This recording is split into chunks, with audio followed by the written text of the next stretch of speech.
A partner with great taste but awful execution. When putting boundaries on your mother backfires, trying to alter the deal out of jealousy. An example of why being a good Samaritan brings nothing but shame. And the equivalent of a flat earther denying all the science in front of them. Hello my snacks, welcome back, my name is Jack. All these stories and more in today's video, let's go. Am I the a-hole for telling my fiancé that I could not rely on her in a life or death situation? I have what I think is a very good sense of situational awareness. I'm a quick thinker, and I tend to not panic in dangerous situations. My fiancé, on the other hand, is the exact opposite. If I'm being nice, I would say she doesn't have any awareness of danger. If I'm being honest, I would say that she has the survival instinct of a panda raised in captivity. She has no sense of danger around her, doesn't constantly examine her surroundings for things that could be dangerous, and when things are bad, her reaction is to panic and scream. Friday, we went out on a friend of mine's boat and we got into a dangerous situation. We were anticipating light rain, but we ended up with a downpour, high winds, and high waves. While me and the other men there were trying to strap things down and keep the boat from capsizing, my fiancé screamed and cried for dear life. She was in hysterics. And I get it was a scary situation, but her yelling and screaming that we're all gonna die, and for God to save us, and literally crying, saying that it's my fault that she's on the boat since I asked her to come with. None of the other girlfriends or wives were doing this, just her. I'm sure the other women were just as scared, but trying to keep it in for the sake of the men doing something about it. Ooh, that comment's not gonna go well. The downpour was really bad for about 15 minutes, so 15 minutes of wailing while we are doing everything we can to keep things alright. We made it back safe with little more damage than a few spilled White Claws. On the car ride home, I told my fiancé that we needed to talk about how she was behaving during the crisis. Not only was it incredibly embarrassing in front of my boys, but it was distracting, unhelpful, and telling. I told her that today proved to me that if I was in a life or death situation,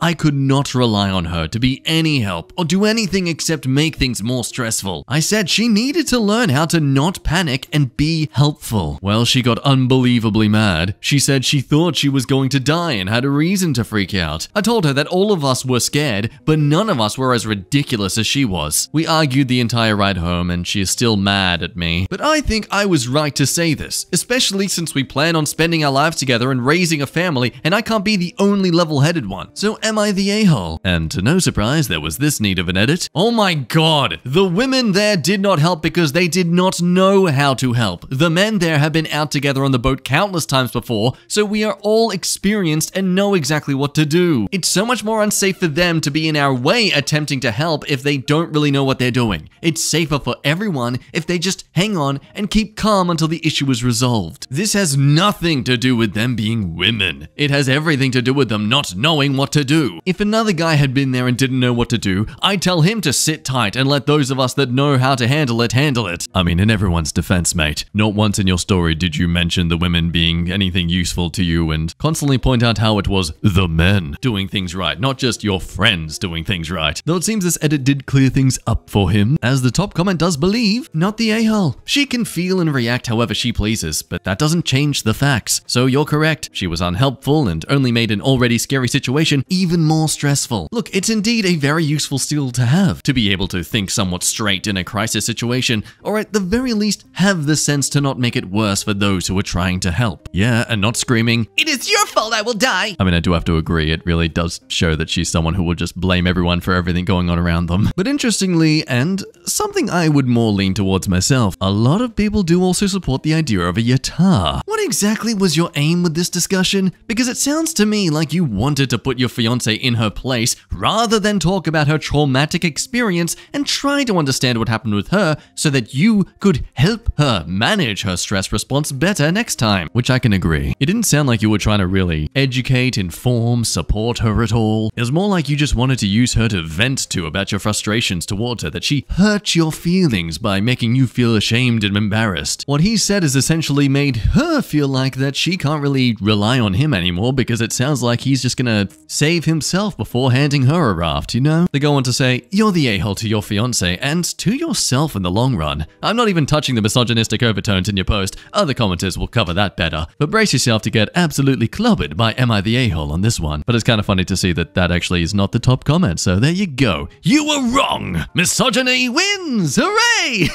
But yeah, I think with this much support on both sides, it's clear that this is good. It's going to be an everyone sucks here at most. You're an absolute a-hole for the way you reprimanded her. But you were also absolutely right to call her out on this behavior. Because, I mean, again, look, 29 years old, unless you have a genuine traumatic experience in life that you're still trying to get through, no, there's no excuse to be acting like that. Over in Today I Screwed Up. Today I screwed up by holding my mum accountable. So my relationship with my mum has been rocky at best for better part of the last 5 years. She would often overstep herself and I would get upset. We would fight and eventually work it out, rinse and repeat. Well, eventually I got tired of it. After our last big blowout, where 2 of her brothers threatened to fight me and one of them told me I was a white man and I needed to stop talking like an N-word, I didn't speak to her for a few months. We finally made up and I very clearly set my boundaries and told her this was it. If anything major like this happened again, I would be done because I refuse to allow that level of negativity into my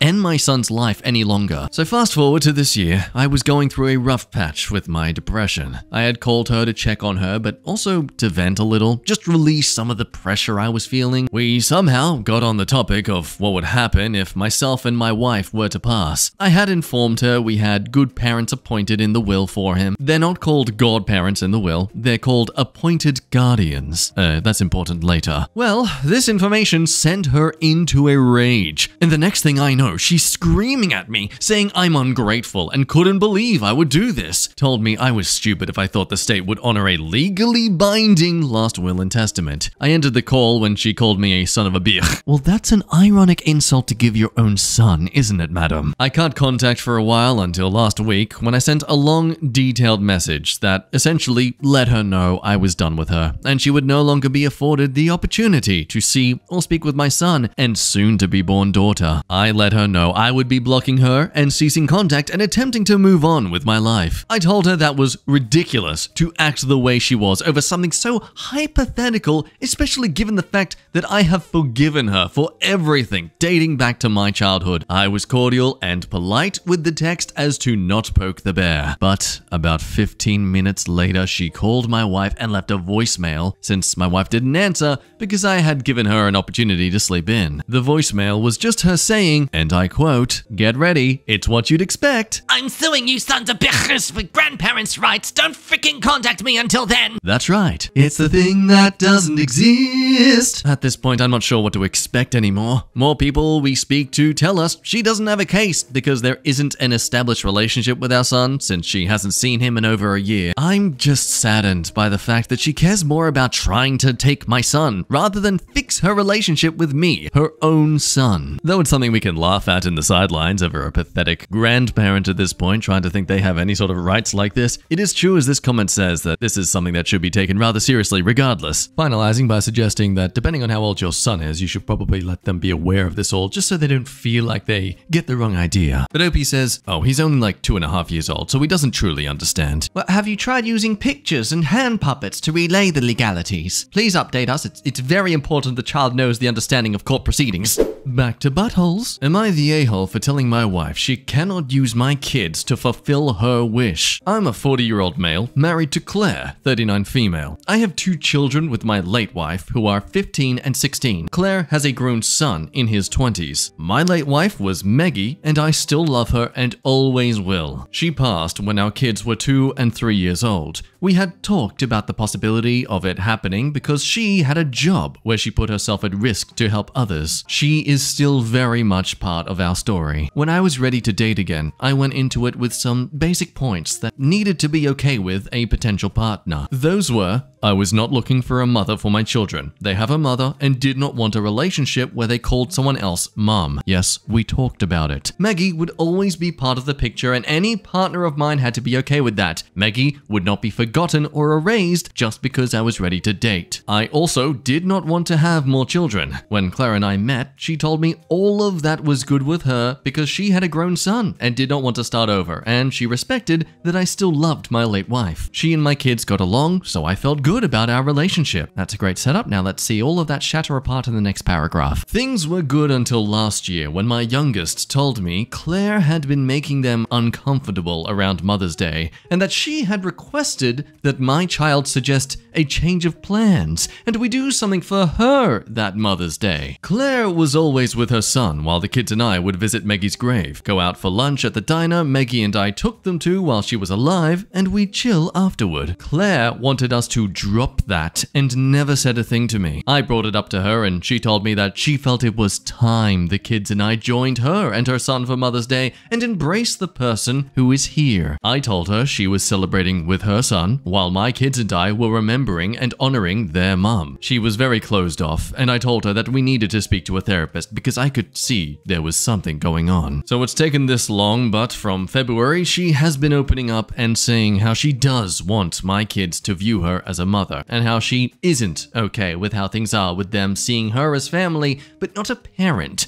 and with how much Maggie is still a part of things. She also admitted her relationship with her son is not what she has pretended it to be, and how she wanted a chance to have a closer adult relationship with my kids and to be the mom of an adult she always thought she would be. I told her she could not use my kids to fulfill her wish when they are not wanting to be a part of that. She told me if I loved her, I would encourage them to at least try, and that I said that to her in a very dismissive way. She told me I was being rude for the sake of rude. Though the therapist agreed with me, Claire is still hurt about what I said. Am I the a-hole? They go on to an edit that just kind of further explains what's already clear. That yes, Claire already agreed to a lot of the things that he had made clear at the start of the relationship. But it seems over time, her relationship with her son deteriorated, which has caused her to then want to be a mother to the children now. Simply a case of, well, I screwed up with my child. Hey, can I have yours? People's thoughts. Everyone sucks here. Claire needs to readjust her thinking to match reality and give up some of her fantasies. But if you were trying to disrespect Claire and make her feel bad, you could hardly have been harsher than what you wrote here. If your marriage is salvageable and you want to save it, talk to your therapist about a better way for you to make Claire feel loved and valued, regardless of whether the children fulfill her wishes. I am not a therapist, but even I can think of better responses than what you described. But you get to be you. Some would even argue, though, getting downvoted for it, that is it really enforcing these kids to forget about the old mother when technically this mom passed when they were 3, so they don't even remember her anymore? At this stage, Claire has been in their life longer than their bio mom. I mean, while it is important to remember your mom and such, it seems the only reason these kids are motivated to keep doing this stuff is because it's a family tradition, instigated by their father, not so much because they had personally close relationships with the mom. But even with that theory, I think this comment does hold truth. Not the a-hole, as long as this is what your kids want. The thing is, kids can have more than one kind of parent in their lives. Rather than focus on never replacing their bio mom, you could encourage the 3 of them to form a different kind of relationship. One where she's a trusted adult in their lives without erasing the presence of your late wife. But despite the suggestion, the OP does bite back, saying, but that's what they have with her. The relationship is different, but she, Claire, is still a member of the family. They just never wanted her to fill the slot of mum for them. To which that judger then bites back as well, suggesting not to treat the title of mum as a be-all end-all of this whole relationship, arguing that his gatekeeping of sorts is kind of what's caused this rift between the family members here, not giving them a chance to develop a more deeper relationship. Either way, I think ultimately it is true that Claire is around your kids 364 days of the year. The fact she can't accept that you and your kids want one day to honor Maggie is selfish. And the fact she tries to guilt trip and speak behind your back to the kids about trying to change the whole tradition of sorts, yeah, that's pretty scummy. Over to it today, I screwed up. A beautiful tale about why you shouldn't bother saving children. Just stop it. Obligatory, this happened a few years back, but I was reminded of it by something I saw today. To understand this story, you have to know a little bit about me. I grew up on a farm on the border of Kentucky and Illinois. My father was a farmer and a preacher who instilled in me a powerful belief that I should never shy away from helping someone, even at the risk of my own life or injury. I'm also a 6'3", 300 pounds, and move quite well for a man my size. At the time, I had just taken a job working on Michigan Avenue in Chicago, and it was one of my first times walking up the Mag Mile from the metro station. I had not been in the city long, and was still a bit awed by the number of people and the wonder of the skyline. As I approached a busy intersection, I took my eyes off the top of the buildings and started scanning scanning the street to see if I could cross. Now, for those of you who have been a pedestrian commuter on Michigan Avenue, you understand just how important it is to be vigilant, even at a light-protected crosswalk. As I waited, I saw a child who looked about the size of a second grader with a backpack standing precariously close to the street, about 20 feet north of the crossing. Something in the back of my head was screaming, "This child's going to step out into the street!" And as I watched in horror, the nagging voice proved to be right as the kid jumped off the curb and started running across the 6 lanes of traffic. Instinct kicked in and I took off in pursuit, closing the distance between us in a matter of steps and swapping the child up into my arms before sprinting back to the curb. I spoke softly to the child, tucked under my arm like a sack of feed as I returned us to safety. "Hold on, buddy, I got you." To which a man's voice replied, "What the frick are you doing, a-hole?" Shocked, I dropped him down on the sidewalk and turned him around, only to be greeted by a man with a bushy salt and pepper goatee. TLDR, I carried a person with dwarfism back to the sidewalk as they tried to jaywalk across Michigan Avenue. Some great comments here. So I absolutely want to know what you saw today to remind you of this story. Another little person wearing a backpack on the CTA. Did you feel the urge to save them too? Well, old habits die hard. No, just an overwhelming urge to find a hole to crawl in and die.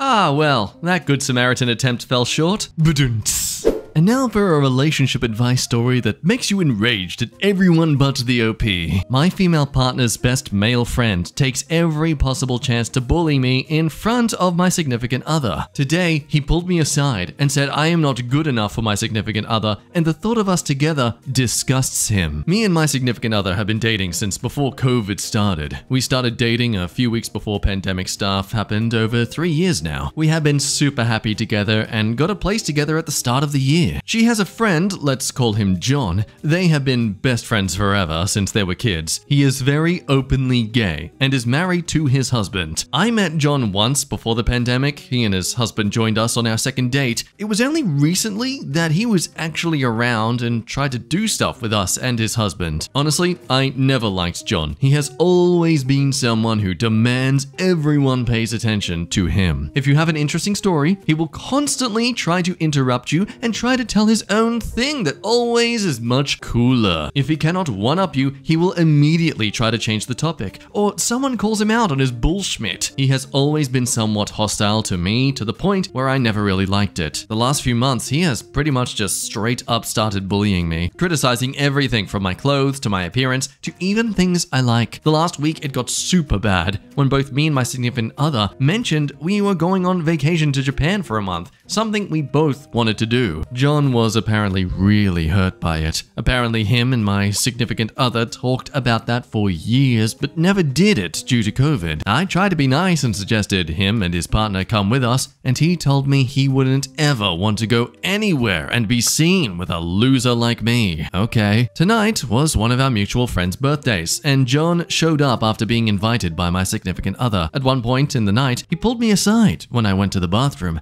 and spent 5 minutes throwing an insane amount of shade at me. Everything from I am disgusting, I am garbage. Then he outright told me to break up with my significant other or he would do it for me because our relationship disgusts him. Now, I have told my partner multiple times, like, hey, can you tell John to cool it? I don't like this. I don't want to be around him. John immediately denies everything I say. He also only does it when my partner is not present. Tonight, I told her word for word what happened, and she just said she doesn't believe me at all. She has known him for a quarter of a century, and she has never seen anything like that. So I asked if she thought I was lying, and she said I was just embellishing what he was saying, and she can tell he is unhappy about our relationship, but that doesn't change anything for her. She loves me, and that is that. Honestly, I feel hurt. I feel she is taking his side always, and it just makes me feel terrible. I don't really know if I can continue this relationship. It just feels so stupid. Also, to clarify something, my reaction is generally to be extremely nice and just to take it on the chin. All of her other friends love me, and some of them have mentioned they really dislike John. Now, I need to leave for work, but I am going to try talking to her one final time, and if that fails, try to record it. So it's a cheeky little twist to what you'd usually expect in this scenario, where it's clearly that the other guy is jealous and wants to bang her himself, but no, this friend is gay. There's no frustratedly unquenched libido that's not being met here. It's just someone genuinely being an a-hole. But that's not going to stop people from making some valid theories. Just because he doesn't doesn't want to shag her doesn't mean he's not jealous that someone else is taking up her time. Unless there's something you're not telling us. It sounds like he's annoyed that his bestie is giving time and attention to someone who's not him. Has he ever approved of any of her relationships? So this is the situation. The girlfriend doesn't believe, so the OP needs proof. As we all saw in the story, she even outright said that he's lying. He doesn't have proof that he's doing this. So okay, well, guess the boyfriend's gonna have to go and down get that.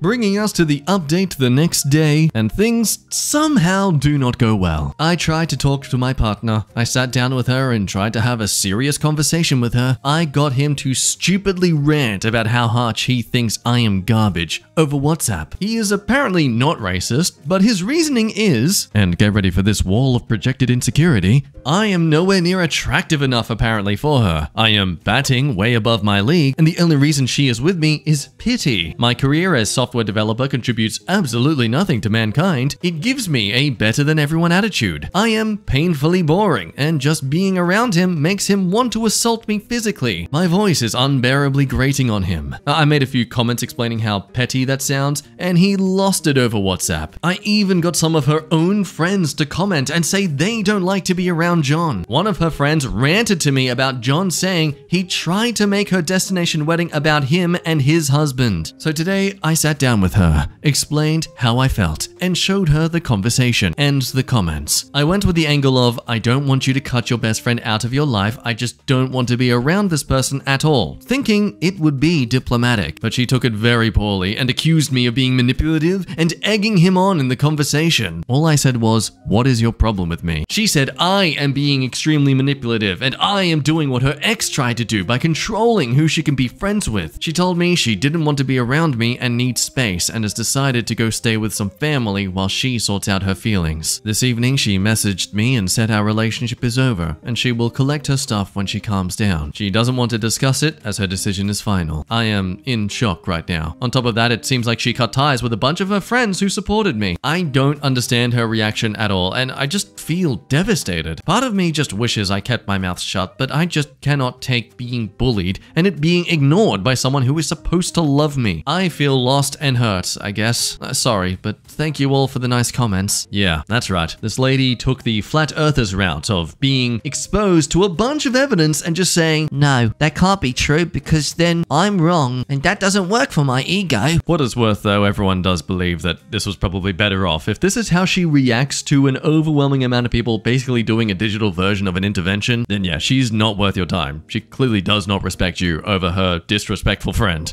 Over to some booty holes. Am I the a-hole for not childproofing my home against teenagers? I like to relax with THC. Lucky for me, it's legal where I live. I have small kids, so I keep my edibles in my room, in my closet, up high. Pun intended. My niece, Lacey, babysits for me all the time. She is a good girl, and I like having her over to give her a break from her mom. My sister-in-law is a loving wife and mother, but her personal beliefs can be a little overwhelming. Last weekend, Lacey was watching my kids, and she had a craving for sweets.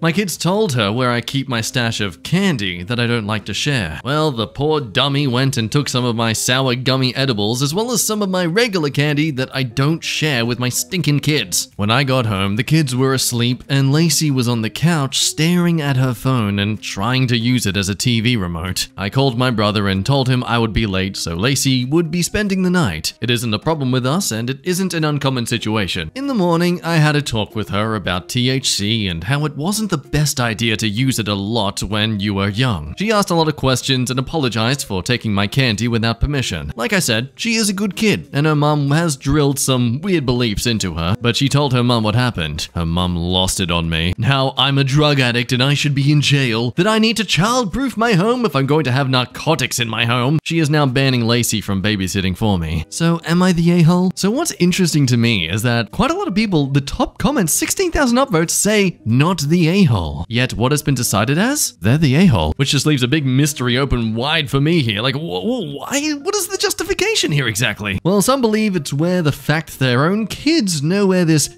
candy is. So how exactly are your drugs hidden from your kids when they know where it is? That probably just exposes the fact that, yeah, this mum's right, you aren't really childproofing your drugs from your children. To which I would agree with these other comments though. When I was a kid, I used to snoop around my parents' stuff. It wasn't abnormal for me to know where something they were hiding was. I mean, I feel like that's just normal child nature to be curious like that, and even so, it's one thing to know where things are, it's another to take those things. Like, that's just a child who clearly doesn't respect other people's privacy. That doesn't make the person who had their stuff hidden away in the first place the a-hole, that makes the person who stole it the a-hole. Those kids didn't have the right to tell her to grab candy from your stash. She should have contacted you herself. But ultimately, it seems what is the biggest guitar issue is the fact that regardless of how responsible the kid should be about respecting other people's stuff, it's the fact that they could have had access to it. After all, as someone says here, what if the niece shared the sweets with the kids? Which is a very valid point. I mean, these kids have just been told apparently that these sweets are just things and candy that they're not allowed to have, that the OP doesn't like to share. Doesn't help that they look like sour gummies, and apparently can be mixed up with just the regular candy as well. But upon the back and forth war in the comments, one thing that I don't personally know, but if anyone does, feel free to highlight it to us, that apparently it tells you on the packages of candy and such if it is THC. So if that's the case, then the niece should have known that this candy was weed, and might possibly explain why she wasn't one to just give it to the kids as well to eat. Either way, it's a contentious debate in the comments, so feel free to drag it on over to this video. Yeah, have a little flame war in the comments, guys. It's a bit wintry where I am right now, so if you guys could heat me up, that'd be great. Thank you. Anyway, causing you guys to rip each other's heads off aside, that's the end of today's video. Thank you as always for watching. Hope you had a good time drinking lots of water and keeping hydrated. And until next time, you be good. Okay, bye-bye.